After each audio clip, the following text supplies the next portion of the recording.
Since you were told that you've been here thousands of times, have you sat back and thought, what have I done over all these thousands of times that I've been here, and why do I keep coming back? Yeah, because I'm not good. No, not really. Back to your other question real fast. So there's everything to learn and there's nothing to learn. I mean, you learn on different levels and you think, aha, every time you get to an aha experience like that, I know now. And then you realize they flip the pancakes. It's like, it's, you go on different conscious levels. So it's everything to learn to get these energies to match up and go where we want to go. But on the same token, that's not the main purpose.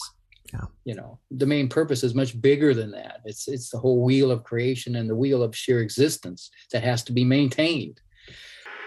I understand it was about 8 lifetimes ago also that I incurred in a very conservative society. I was had this strong impression that was more than just a thought, that I incurred some, I basically, through negligence, lost one of my kids. And it was in a very unforgiving male-dominated society. I was the wife. And I got really persecuted for it in that sense, an outcast, and starved to death.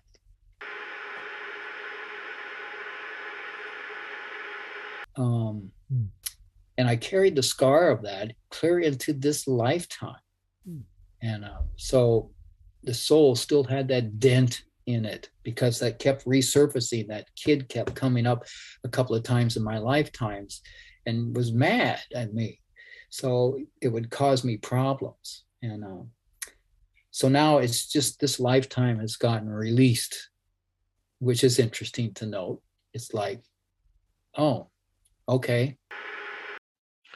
And so when they came to me, they said, look, I'm sick, the one gentleman, and the other one said, and my wife is sick.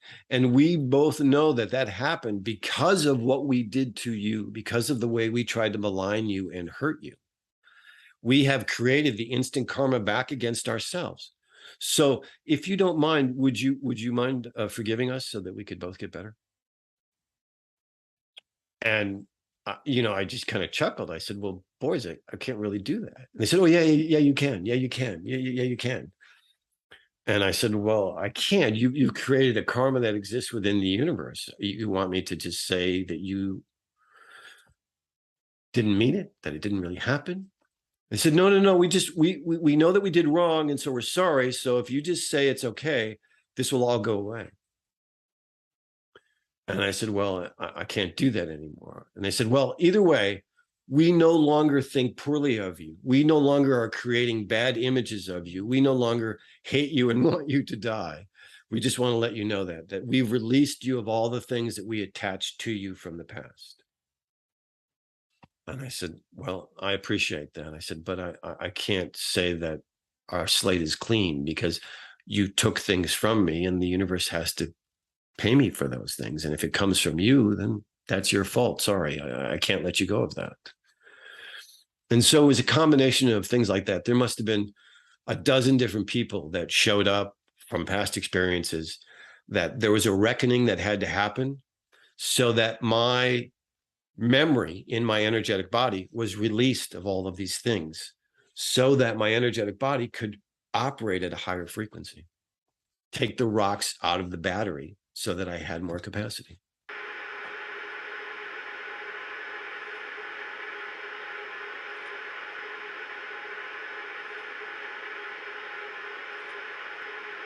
So that my energetic body could operate at a higher frequency, take the rocks out of the battery so that I had more capacity. So are you saying that you finally released them, or you forgave them, or what happened? I said, I appreciate that you've released me, but I don't harbor anything against you. I'm not holding you in this. You have a debt to the universe, not to me. Okay. And I can't release you of that debt. But they wanted to make sure that I wasn't still harboring anything against them because they were harboring me. They wanted to know that I didn't still hate them and wish them bad. They wanted to make sure they weren't sick because I was trying to get back at them. That's something I saw in a couple of other near-death experience videos that I watched, is people were explained by other entities and masters about how our thoughts and how our wishes attach to other people and the ramifications of that. Someone cuts you off in traffic and you get mad at them and say, oh, you know, you're a jerk, you're an asshole. We don't realize that we actually attach an energetic karma to them.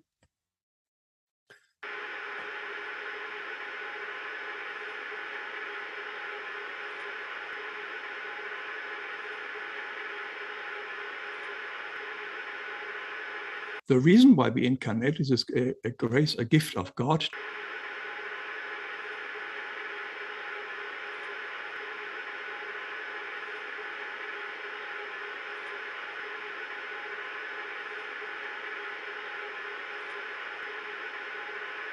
So that my energetic body could operate at a higher frequency, take the rocks out of the battery so that I had more capacity. The reason why we incarnate is a grace, a gift of God to have the earth, which is nothing but a schooling planet for our soul to undo our karma in the shortest possible time.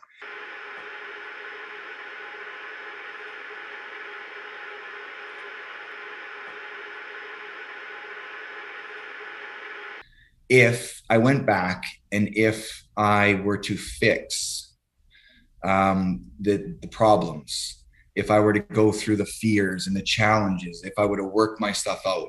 Also, there was a karmic retribution. Like I had to pay off a karmic debt, which is something I always questioned whether karma was real.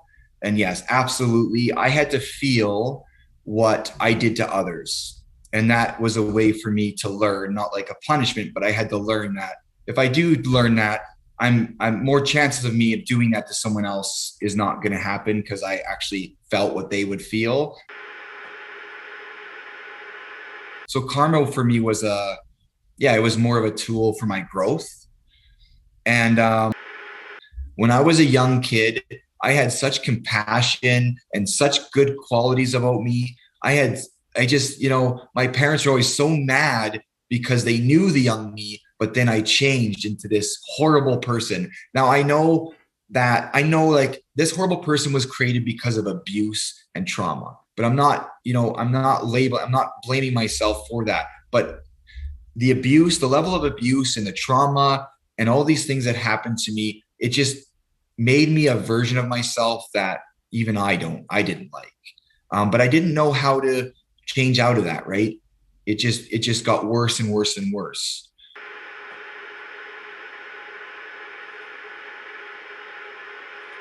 So after you came back, how did your life change? Well, at first, my life changed because I was terrified of a lot of things, and it ended up backfiring on me at first. It ended up because I was more suffering from PTSD than getting the actual message. Right? I ended up drinking more because I was terrified. It did kick into years later. Just a little bit like school. What we learn when we're in infant school, kindergarten, is the basic 2 + 2 is 4. But by the time we get up to high school, we're learning calculus and algebra and stuff. By the time if we went on to university, we're really learning the very hard stuff. And they said, for you've had so many lifetimes. This is university level stuff. This is not easy stuff.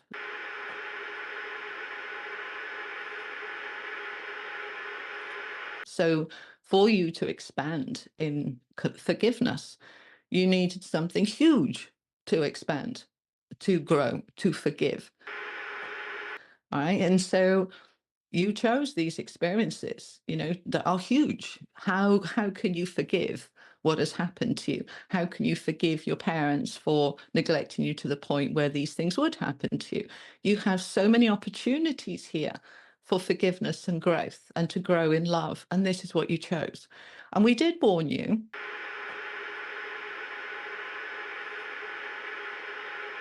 And this is what you chose. And we did warn you that it would be tough, that it would be hard. And we did say, why don't you do it gently over, say, 3 or 4 lifetimes? And you said, no. They said you were a nightmare. You were so stubborn.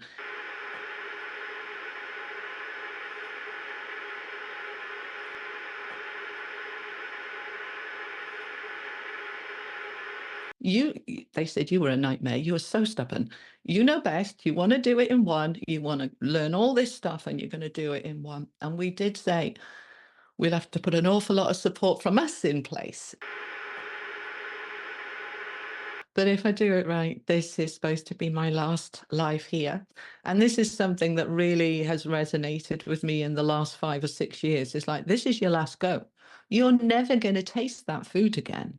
You're never going to experience these things again because they're not on other planets. I might have lifetimes in other planets, in other universes.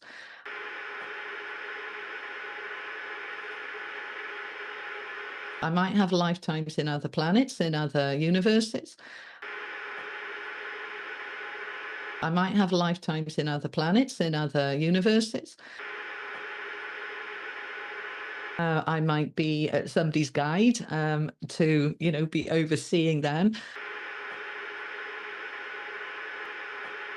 But this is my last lifetime on planet Earth, so let's enjoy it. Let's make the most of it. If I don't complete all the lessons, all the experiences, then I'll have to come back again. We can undo good. I've done a lot of good and I've helped a lot of people, but I've made a lot of mistakes too. And I don't know whether it'll all be balanced up the other side.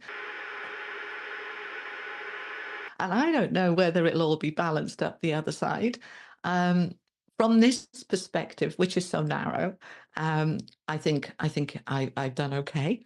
But from a higher, wiser perspective, when I get to the other side and see all the people I've harmed, and I have harmed people from not understanding my actions on them when I was in my trauma or my triggers or my reactions, and whether I have righted those wrongs and balanced that karma, I don't know.